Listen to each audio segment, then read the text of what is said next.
स्वतंत्रता दिवस की शुभकामनाएं दी हैं उन्होंने। दीपेंद्र हुड्डा ने बीजेपी पर निशाना साधा, कहा कि लोकतंत्र में संविधान पर चौतरफा हमला हो रहा है। बीजेपी ने देश को 12 साल में विकास की पटरी से उतारा है। जात पात और धर्म की राजनीति से शुद्धिकरण की जरूरत है। सीडब्ल्यूजी की मेजबानी हरियाणा को देने की मांग दोहराई। कांग्रेस सरकार में सबसे ज्यादा खेल स्टेडियम बने। बीजेपी ने रखरखाव के भी पैसे रोक दिए। हुड्डा ने कहा, हमने मेडल लाने वाले खिलाड़ियों को नौकरियां दी। संसद में विपक्ष की आवाज को दबाने पर भी उन्होंने प्रतिक्रिया दी है। तो देश के 80वें स्वतंत्रता दिवस के मौके पर रोहतक में कांग्रेस के लोकसभा सांसद के सांसद दीपेंद्र हुड्डा की अगुवाई में प्रभात फेरी निकाली गई।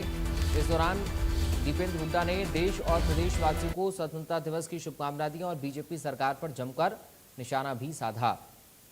उन्होंने आरोप लगाया कि देश में लोकतंत्र और संविधान पर हमला हो रहा है।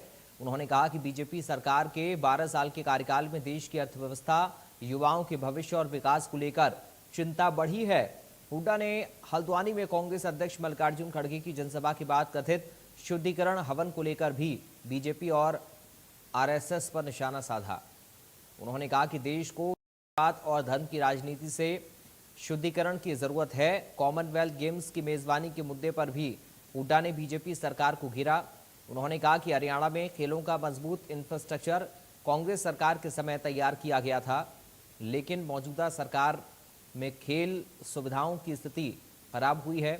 संसद के हालिया सत्र को लेकर भी दीपेंद्र हुड्डा ने केंद्र सरकार पर हमला बोला।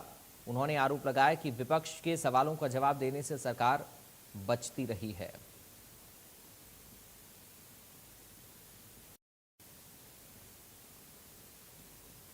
पूरे भारत वर्ष में सभी को स्वतंत्रता दिवस की बहुत बहुत शुभकामनाएं दे रहे हैं। ये आज हम सबके लिए गौरव का दिन है। हम सबके लिए देश के लिए समर्पित होने का, देश के लिए संकल्पित होने का दिन है। हमारे स्वतंत्रता सेनानियों को याद करने का दिन है, जिन्होंने अपनी शहादत दी देश के लिए, जिन्होंने अपनी जवानियां कुर्बान कर दी, अपने जीवन कुर्बान कर दिए केवल इस सपने के लिए कि भारत देश आज़ाद और भारत देश आगे बढ़े।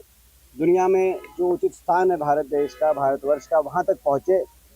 आज उन सब की हम कुर्बानियों को भी याद कर रहे हैं, उनकी कुर्बानी कर रहे हैं और सब मिलके ये संकल्प कर रहे हैं कि देश के लिए जो हो सकेगा हम करेंगे।